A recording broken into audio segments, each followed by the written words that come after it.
भारत एक ऐसा देश है जहाँ हर रंग, हर चेहरा, हर संस्कृति को एक माना जाता है क्योंकि इंडिया के लिए यूनिटी इन डाइवर्सिटी है।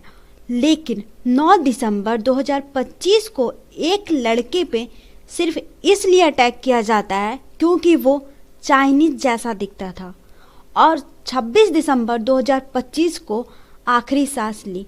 उसने लास्ट तक यही बोला, I am not Chinese, I am Indian.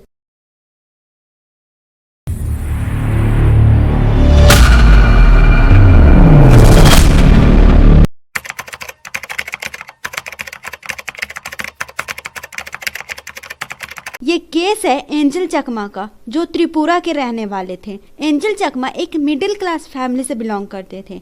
उनके पिता बीएसएफ में हैं।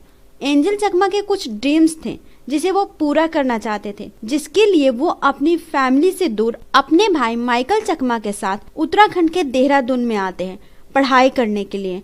और वो पढ़ाई में भी अच्छे थे, ड्रीम्स को अचीव भी कर लेते अगर उन्हें रहने दिया जाता तब। 9 दिसंबर 2025 की शाम लगभग 6 से 7 के बीच एंजल और उनका भाई माइकल एक बर्थडे पार्टी से लौट रहे थे। उन लोगों ने सोचा मार्केट से कुछ सामान खरीद लेते हैं जरूरत का।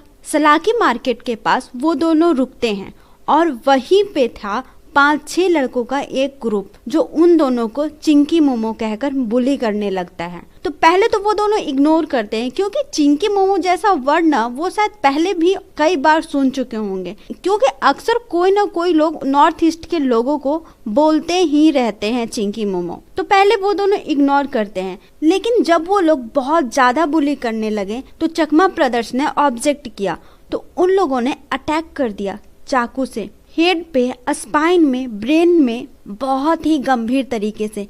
इतना गंभीर कि एंजल चकमा का हाफ बॉडी काम करना बंद कर देता है। उनका भाई माइकल भी बुरे तरीके से घायल हुआ और वो ग्रुप वहां से भाग गया। अगले दिन 10 दिसंबर 2025 को एंजल को देहरादून के हॉस्पिटल में वेंटिलेटर पे रखा गया। 15 दिन तक वो अपनी मौत से लड़ते रहे और 26 दिसंबर 2025 को आखिरी सांस ली और उनका आखिरी शब्द भी यही था, I am not Chinese, I am Indian. Attack के बाद माइकल जब एफआईआर लिखवाने जाते हैं तो उत्तराखंड की पुलिस ये बोलती है कि ये एक नॉर्मल झगड़ा है, कोई रेसिज्म का केस नहीं है। और 3 दिन तक एफआईआर ही नहीं लिखा जाता है और ना ही कोई एक्शन लिया जाता है। और देहरादून के एसएसपी का भी यही कहना है कि ये एक नॉर्मल झगड़ा है, कोई रेसिज्म का केस नहीं है और ना ही अभी तक कोई ऐसा एविडेंस मिला है। जबकि एंजल चकमा की फैमिली इस दावे को नहीं मानती है क्योंकि उनके भाई का कहना है कि ये एक रेसिज्म का केस है और उन लोगों ने हमें चिंकी और मोमो कहकर बुली किया था और उसके बाद ही अटैक किया। जब ये केस सोशल मीडिया पे फैलने लगा तब एफआईआर होता है और एक्शन लिया जाता है। अब तक 5 लोगों को अरेस्ट कर लिया गया है, जिसमें से एक मणिपुर का है, 2 माइनर हैं और एक उसमें नेपाल ओरिजिन का भी है और उसे अभी तक अरेस्ट नहीं किया गया है क्योंकि वो नेपाल भाग गया है। उस पे इनाम भी रखा गया है उत्तराखंड के सीएम द्वारा। ऑल इंडिया चकमा स्टूडेंट यूनियन ने उत्तराखंड के सीएम पुष्कर सिंह धामी को लेटर लिखा है जिसमें सीबीआई जांच, केस को दिल्ली ट्रांसफर करने की और निष्पक्ष कार्रवाई की मांग की है। नॉर्थ ईस्ट स्टूडेंट ऑर्गेनाइजेशन ने दोषी को फांसी देने की मांग की है।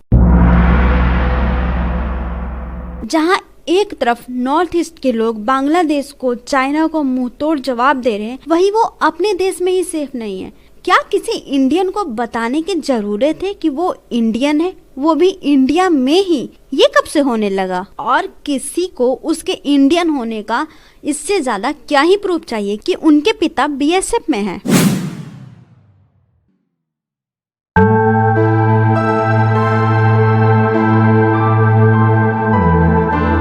अभी कुछ दिन पहले ये बहुत बोला जा रहा था, don't forget that 7 sister has 21 brothers.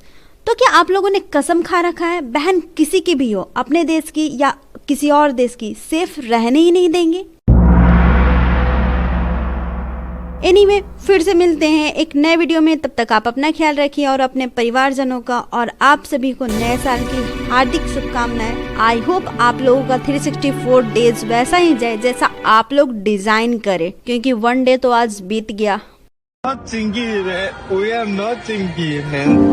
Bro, it's alright, it's alright. We are not chinky. I know, I am so Nepali and I am Gorkha. But